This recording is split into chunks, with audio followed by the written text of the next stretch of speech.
Assalamualaikum warahmatullahi wabarakatuh. Alhamdulillah alladzi hadana li hada wa ma kunna linahtadiya laula an hadana Allah. Asyhadu an la ilaha illallah wahdahu la syarikalah wa asyhadu anna Muhammadan abduhu wa rasuluh la nabiyya ba'dah. Allahumma shalli wa sallim wa barik ala nabiyyina Muhammadin wa ala alihi wa sahbihi ajma'in. Amma ba'du, subhanaka la ilma lana illa ma 'allamtana innaka antal alimul hakim. Rabbi shrah li sadri wa yassir li amri wahlul 'uqdatam min lisani yafqahu qawli. Allahumma amsayna ala fitratil Islam wa ala kalimatil ikhlas wa ala dini nabiyyina Muhammadin sallallahu alaihi wasallam wa ala millati abina Ibrahim hanifan muslima wa ma kana minal musyrikin. Bapak Ibu hadirin jamaah pengajian rutin Masjid Nurul Qayyimah rahimakumullah. Dari hati yang paling mendalam tentu mari kita senantiasa mengaturkan rasa syukur kita kehadirat Allah Subhanahu wa taala atas segala nikmat dan karunia yang telah diberikan kepada kita sekalian, baik itu nikmat jasmaniah maupun nikmat batiniah, sehingga pada malam hari ini walaupun tadi sempat turun hujan deras di Kepanjen khususnya, beberapa tempat banyak pohon berjatuhan, alhamdulillah kita masih diberikan kesehatan, keselamatan. Umpama mau ketiban uwit kira-kira gak ngaji, malah ngajeni iso-iso. Ya alhamdulillah kita syukuri nikmat tersebut dengan ngaji seperti ini. Mudah-mudahan bisa menjadi ilmu yang bermanfaat. Yang kedua, sholawat serta salam mudah-mudahan senantiasa terlimpah kepada suri tauladan kita, uswatun hasanah kita, baginda Rasulullah sallallahu alaihi wasallam. Dan mudah-mudahan kelak di akhirat kita akan berkumpul bersama beliau di dalam naungan ridho Allah Subhanahu wa taala. Oleh karena itu memang tidak ada jalan kebenaran, tidak ada jalan keselamatan selain kula kalian jenengan iki ndereki ajarane Kanjeng Nabi. Pun boten usah tolak-toleh rintune. Niku lek kepengin selamat. Sehingga walaupun di akhir zaman ini bermunculan aliran-aliran yang sesat, insya Allah kita tidak akan ikut dan tergiur dengan ajaran tersebut, karena ajaran Kanjeng Nabi ini sampun lengkap, komplit, mulai dari perkara-perkara yang kecil sampai perkara yang besar sudah diajarkan oleh Rasulullah. Allamana Rasulullah sallallahu alaihi wasallam kulla syai'in hatta al-qiraah. Adalah Rasulullah sallallahu alaihi wasallam itu telah mengajarkan kita berbagai hal, hatta al-qiraah, sampai tata cara masuk kamar kecil itu pun dituntunaken kali Kanjeng Nabi sing bener ya napa. Lebih-lebih mengatur negara, lebih-lebih mengatur umat, ini sudah lengkap.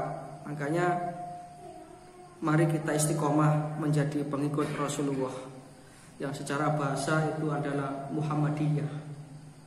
Di Muhammadiyah itu pendereke Kanjeng Nabi. Lek nderek ning manut sing dieloki. Lek penumpang atur supir iso nubruk wit barang. Wis melok supire mawon. Dan satu di antaranya yang ngaji seperti ini. Karena dengan ngaji seperti ini kita berharap nanti akan bisa menjadikan kehidupan kita ini adalah kehidupan yang penuh dengan ilmu. Karena kalau tidak diilmui nanti akan salah. Nah, sampun tuh sebagai pengantar mukadimah awal, kita lanjutkan pelajaran kita. Kita sampai kepada bahasan dalam kitab ini dengan rujukan utama kita adalah kitab Al-Lu'lu' wal Marjan, kitab kumpulan-kumpulan hadis yang dikarang oleh Syekh Abdurrahman Al-Baqi Yang ini adalah merupakan himpunan dari hadis-hadis Bukhari Muslim. Kita sampai pada bahasan tentang dosa-dosa besar atau al-kabair, dan yang terbesar atau akbaril kabair. Jadi ada al-kabair, ada akbaril kabair. Ada dosa-dosa besar, ada dosa yang terbesar. Jadi mbok-mbokan itu dosa, mbah itu dosa. Ini perlu kita ketahui, sehingga kita berharap kita bisa menghindarkan diri kita. Jangankan dari dosa-dosa besar, dari dosa-dosa kecil saja kita perlu berhati-hati. Oleh karena itu sahabat Ubay bin Ka'ab itu ketika ditanya oleh Sayyidina Umar, "Ya Ubay, apa pendapat Anda tentang takwa itu? Takwa itu bagaimana menurut sampean?" Ubay bin Ka'ab menjawab dengan kembali bertanya, "Wahai Umar, bagaimana jikalau Anda berjalan yang jalanan itu penuh dengan onak dan duri, kata corong mriki kata pakune, kata belingi." Kemudian Sayyidina Umar menjawab, "Ya aku hati-hati, jok sampai sikilku ngideri, ya mesti pemene kena beling." Kemudian Ubay bin Ka'ab mengatakan, "Wa kadzalika taqwa." Ya itu takwa itu begitu, hati-hati tenang. Jangan sampai kita itu terjerumus ke dalam perbuatan dosa. Walaupun namanya manusia Pak, Bu, tidak ada manusia yang nggak dosa, tidak ada. Siapapun orangnya, termasuk sing ngomong nggih. Kula akoni, lek yen mboten ngakoni kula gudangi dosa. Lek jenengan kan mboten nggih, mboten gudangi, pabrike. Mboten wis pokoke padha-padha akeh dosane ngoten. Karena Kanjeng Nabi kan dawuh kullu bani Adam khata'un. Saben-saben menungso niku mesti tersilap, tersalah, berbuat dosa itu pasti. Maka orang yang baik bukan orang yang tidak punya dosa, Pak. Nek wonten tiyang sanjang dosa, alhamdulillah, gak tau nglakoni dosa. Omongan ngoten wae dosa. Wong sombong. Lah ngoten ah. Nggih kata nggih Mas yo di mukadimah mbek alhamdulillah, tapi kan alhamdulillah aku sedina mung ora dosa. Kaya di napa digawe status. Hari ini ku lalui dengan penuh ketaatan. Cari malaikat, tak tabuk gini. Sebab itu sendiri juga perbuatan dosa, karena itu termasuk al-kibr, sombong. Maka dawuh Kanjeng Nabi, wa khairu khata'in at-tawwabun. Orang itu yang baik itu adalah orang yang dia berbuat salah itu sadar, sehingga dalam waktu yang relatif singkat dia segera at-tawwabun, ingat diri, kembali bertaubat kepada Allah Ta'ala dengan taubatan nasuha, dengan taubat yang sebenar-benarnya. Dan itu oleh Allah Ta'ala diajangi ombo. Ya ayyuhalladzina amanu tubu ilallahi taubatan nasuha. Kawula kang iman, wong sing padha iman, nyedhek marang aku, bertobatlah kamu kepada aku, taubatan nasuha, dengan taubat yang sebenar-benarnya. Nah, maka mempelajari dosa-dosa besar ini supaya kita bisa menghindarkan diri. Kita sampai hadis yang ke-54 ya. Tadi ada kontroversi, ada 54, 55 ya. Kalau mamang itu kita ambil yang 54 ya. Yang 54. Kalaupun sudah dibaleni nggih mboten napa-napa. Tambah hafal. Hadisun Abi Bakrah radhiyallahu anhu qala Nabi sallallahu alaihi wasallam, ala unabbiukum bi akbaril kabair.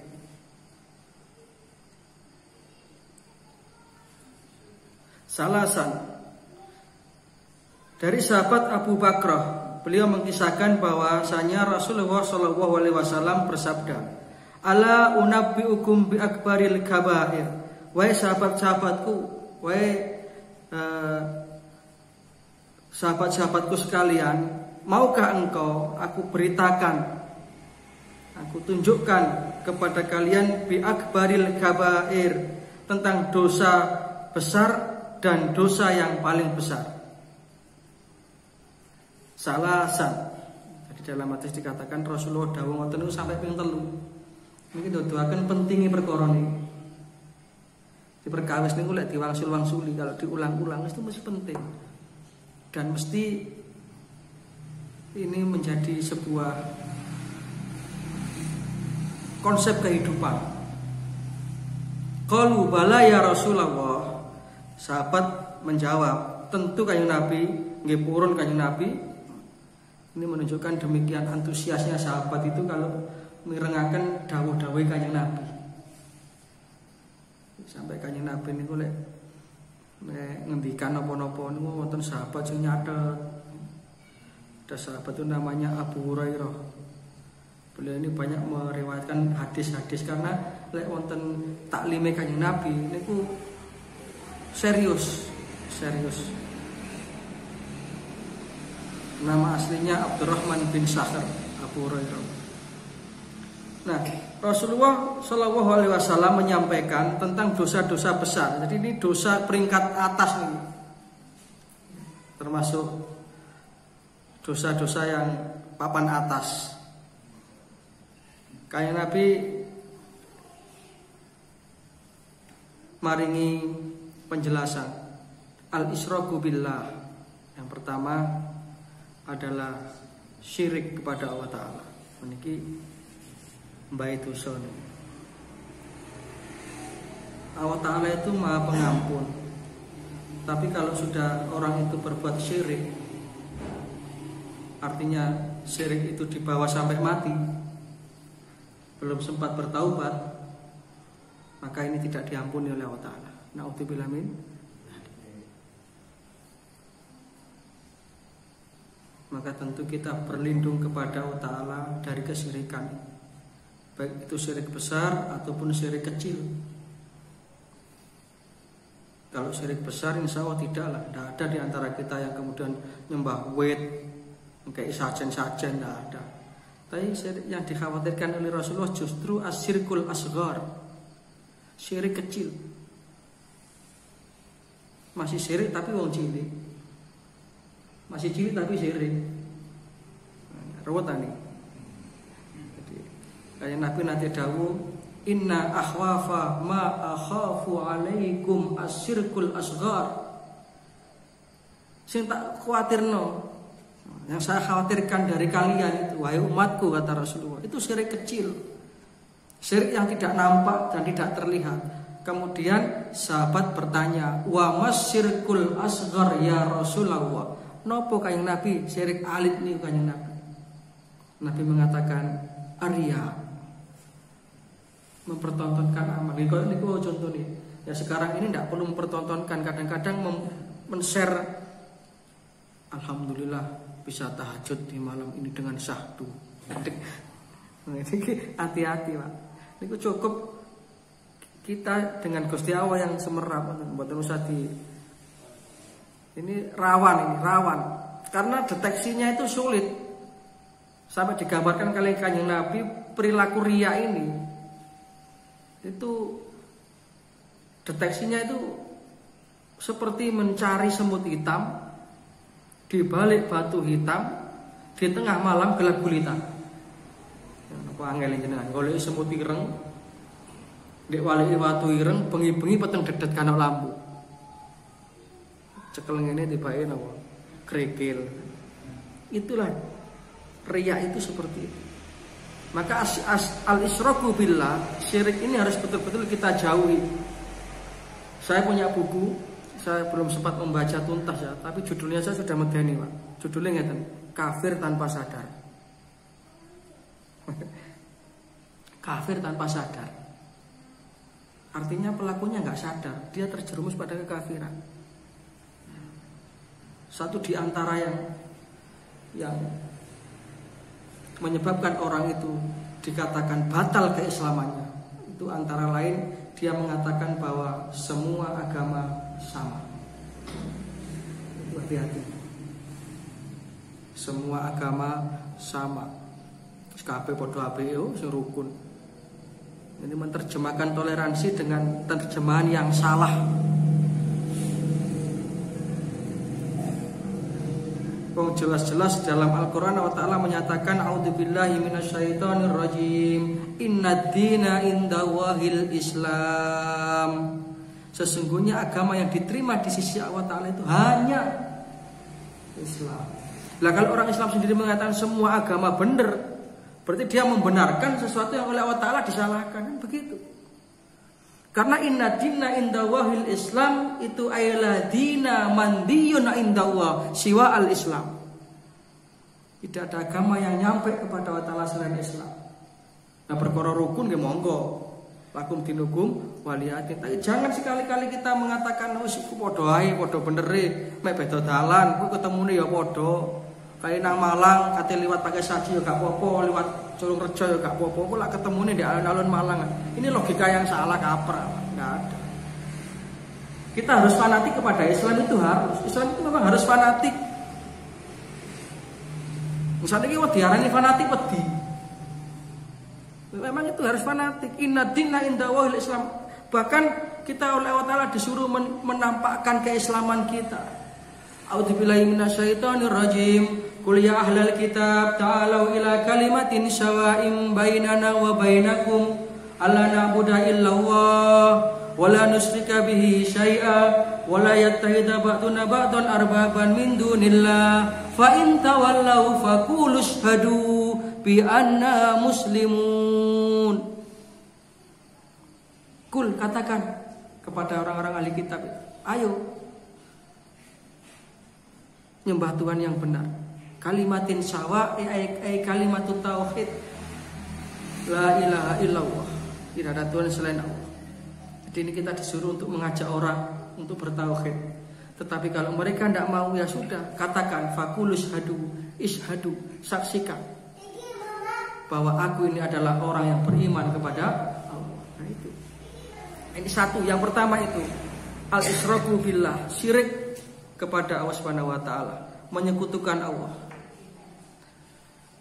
Yang kedua wa uququl walidain. Yang kedua adalah durhaka kepada kedua orang tua. Kita semua paham bahwa kedudukan orang tua itu mulia. Bahkan kalau kita ingin mengetahui bagaimana posisi kita di hadapan Allah, itu jawabannya gampang. Bagaimana kita memposisikan orang tua kita?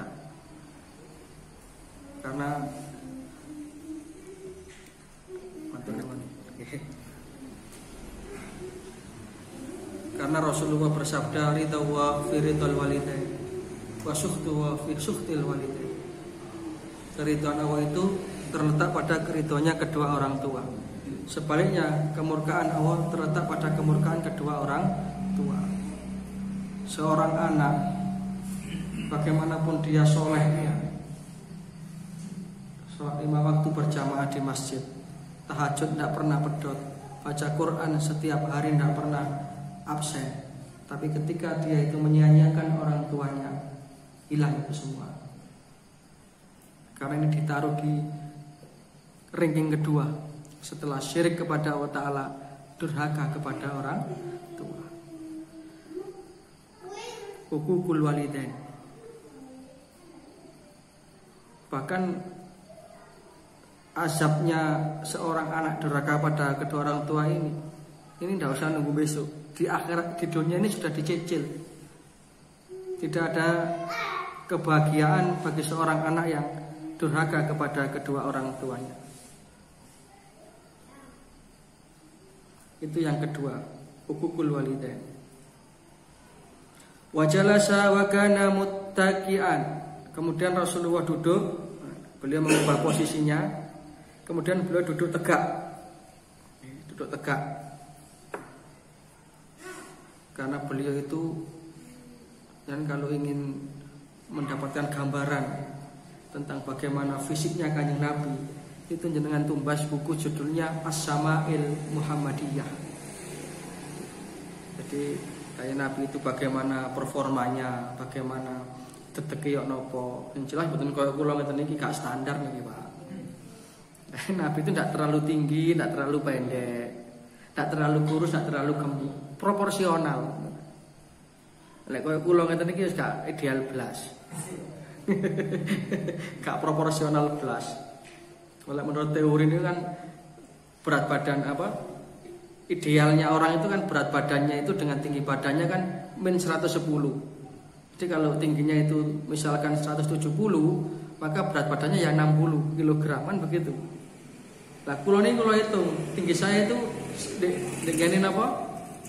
Degene SIM niku kula delok 143. 143. Sak meter setengah gak jangkep. Niki kudune berat badan saya berarti berapa, Pak? Nggih, berapa? 37 lah. Lah bobot kula niki sudah 8. Berarti gak proporsional belas. Lah Rasulullah itu beliau tegap. Nah, setelah beliau dawuh begitu menyebutkan dua, yang pertama al-isyraku billah wa uququl walidain wa jalasa wa kana muttaqian. Kemudian beliau bersandar dan duduk tegak. Jadi kayak Nabi niku tiangnya itu seriusan. Napa seriusan? Serius tapi santai. Ini kadang-kadang guyon, tapi guyonnya mboten sing berlebih-lebihan. Nah, itu menarik kalau jangan baca kitab itu. Ada terjemahannya kok. Ngeten iki lek ingin tahu mesti ndi lek tuku ten bayaku mereka sawan ten. Nggih, benjing berangkat minggu-minggu nggih. Kadang-kadang guyon Kanjeng Nabi didugeni tiyang istri sepuh Kanjeng Nabi kula niki sampun nglampahi ajarane Gusti Allah Kanjeng Nabi napa kula saged mlebet swarga. Sing tanya ibu-ibu sepuh. Ibu-ibu sepuh yang jarang sing ngejak guyon, Pak. Saken nek wong sepuh niku. Ngono nandi ya diseneni. Ojo ngluyur ae, Mbok. Lek kene jejak guyon. Wah, nggih mboten saged, Mbok, mboten saged mlebu swarga jenengan. Nangis niku wae. Lha mboten nak sia-sia Kanjeng Nabi kula nglampahi salat, kula maos Quran. Didhawuhi Kanjeng Nabi ngoten niku mular di. Jadi kali nyari paring penjelasan ngene lho Mbok. Senajan sampean niku wis sepuh, besok ya mlebu swarga tapi nek swarga balikno maneh. Mergo nek swarga iku ora ana mbok-mbok ngene ora ana. Ojo nek swarga nek matos wis ora ana kok. Wis ora payu. Itu ngoten Kanjeng Nabi. Akhirnya tiyang niku seneng. Itu Kanjeng Nabi gawe napa? Gawe senenge tiyang. Guyone tiyang. Nah setelah beliau duduk beliau teruskan itu faqala ala wa qauluz zur.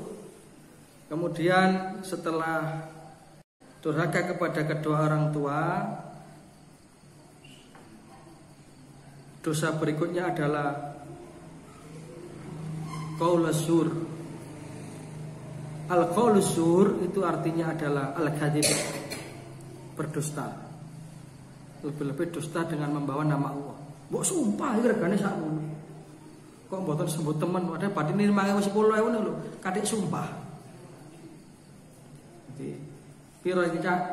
Iki tak dol 15.000. Mbok kok larang men ndek kono 10.000. Ya apa tak nyang 13.000. Oh, gak nutut kulaan kuthae 14.000. Ya saya tak tuku ndek kono wis. Ndek kono mang jare piro? 13.000. Ya sik wis padha-padha. Jare kulaane 14.000. 13.000 diculno. Ngeten iki termasuk qaulaz zur, berkata dusta. Dan ini kelihatannya sepele padahal ini berbahaya loh, Pak. Kanjeng Nabi itu dawuh, "Iyyakum wal kadziba." Hati-hati kamu dengan berbohong itu. Goroin niku goreng bisa nanti dia itu akan terus. Fa innal kadziba yahdi ilal fujur wal fujuru yahdi ilan nar. Orang goroh itu nanti akan dia terjerumus pada perbuatan keji. Dan ini termasuk ranking 3 dari dosa-dosa besar. Setelah tadi yang pertama itu syirik, yang kedua durhaka kepada kedua orang tua, yang ketiga adalah qauluz zur, berkata dusta. Apalagi sumpah palsu. Itu bahaya ya.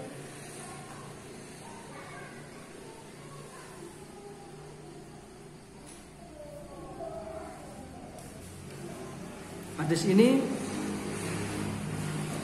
terdapat dalam Sahih Bukhari hadis nomor 52. babnya bab tentang persaksian. Jadi qaul zur itu yang dimaksud di sini adalah berkata dusta. Satu di antaranya itu kesaksian palsu. Ini bahaya, Pak.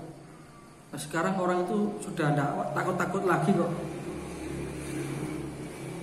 Yang benar dikatakan salah, yang salah dikatakan benar. Pengadilan dunia ini lucu, Pak. Kadang-kadang itu korbannya jadi terdakwa kok. Korban wis mati nih loh, divonis yang bersalah. Dan itu bisa. Ini bahaya. Makanya hakim itu sebuah tugas yang berat. Sehingga Nabi mengingatkan al-qudatu salasa. Hakim itu ada 3 macam.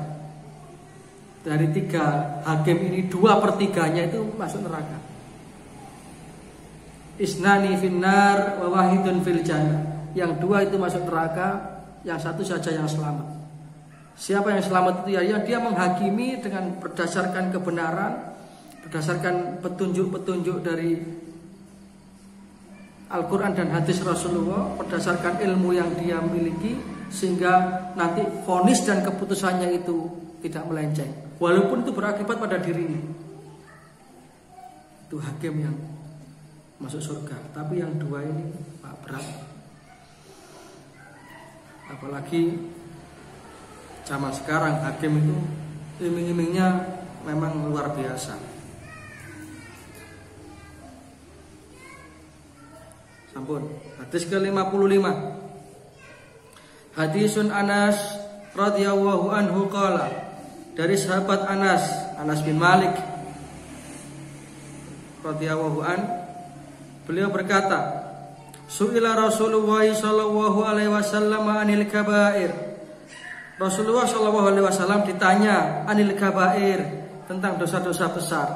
Qala, kemudian beliau menjawab, al-israku billah wa uququl walidain wa qatlun nafsi wa syahadatuz zur. Nah, ini ada lagi. Nabi ditanya tentang al-kabair, tentang dosa-dosa besar. Beliau menjawab yang pertama. Ini masih sama dengan hadis yang 54 tadi.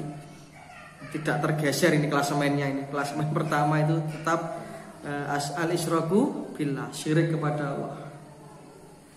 Yang kedua tetap tidak bergeser, al-uququl walidain, durhaka kepada kedua orang tua. Yang ketiga ini qatlun nafs, membunuh orang tanpa alasan yang dibenarkan oleh syariat. Jadi membunuh orang itu bukan perkara sepele.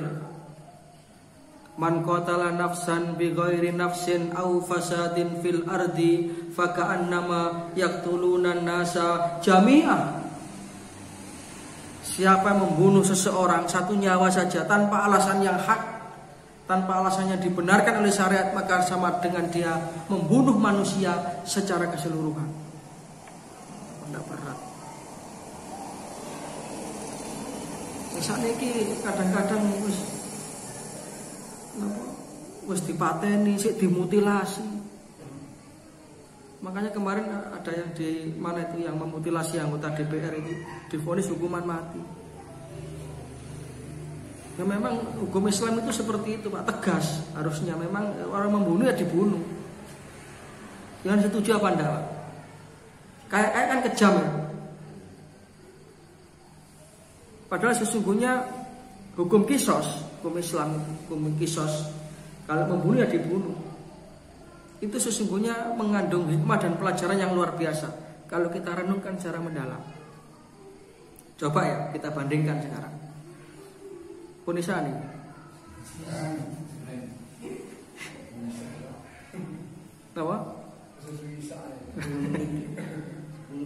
10 menit.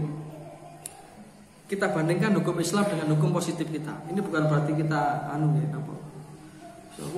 mulangi percaya hukum Indonesia. Bukan itu.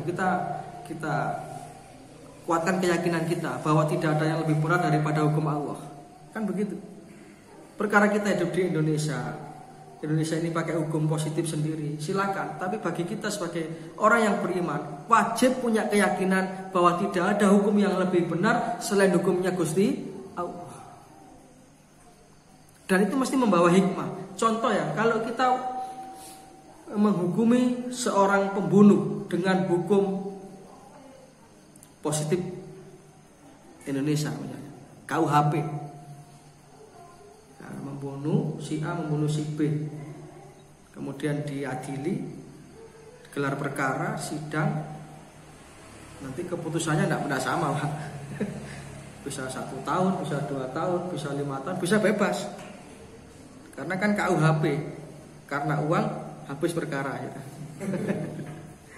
Nggih, sudah. Katakanlah di penjara, divonis 5 tahun. Si A telah membunuh si B, dia di penjara selama 5 tahun. Nanti 5 tahun itu ya dijalani mungkin karena ada remisi dan lain sebagainya, ya 3,5 tahun keluar lah. Nanti dia keluar kembali ke rumahnya. Keluarganya si B yang dibunuh itu kelihatan. Nah itu semata ini dulurku itu. Bah dulurku mati kok enak men 3,5 tahun. Gak terima. Terus dibalas itu. Wis yo gak terima. Kan begitu, Pak. Kadang-kadang kan ada dendam. Iya kalau yang B itu terima, tapi kan potensi dendam kan ada. Ini bisa dipahami nih. Niki soalnya ngaji rada kelas dhuwur niki. Niki lek ngombene kopi ngeten cocok. Kopi kan. Nah, akhirnya keluarga si B menuntut balas. Sing A dipateni. B mlebu penjara. Mari metu keluarga si A, "Wah, ben aku lek dihukum ah dulurku, kok sik mau pateni?" Terus terjadi pembunuhan berentet. Tidak selesai itu. Belum lagi nanti peradilan di akhirat. Tapi coba kalau hukum Islam, si A membunuh si B, hukumannya bagi A dibunuh, selesai. Satu itu, keluarga si B yang dibunuh tadi, dia juga sudah rela, ya wis podo-podo impas, selesai. Dosanya si A karena membunuh sudah tertebus dengan hukum kisos itu. Besok lagi orang mau membunuh berpikir, "Engko aku lek mateni wong, aku kudu dipateni bisa." Jadi nyawa orang itu menjadi mahal. Kan begitu akhirnya.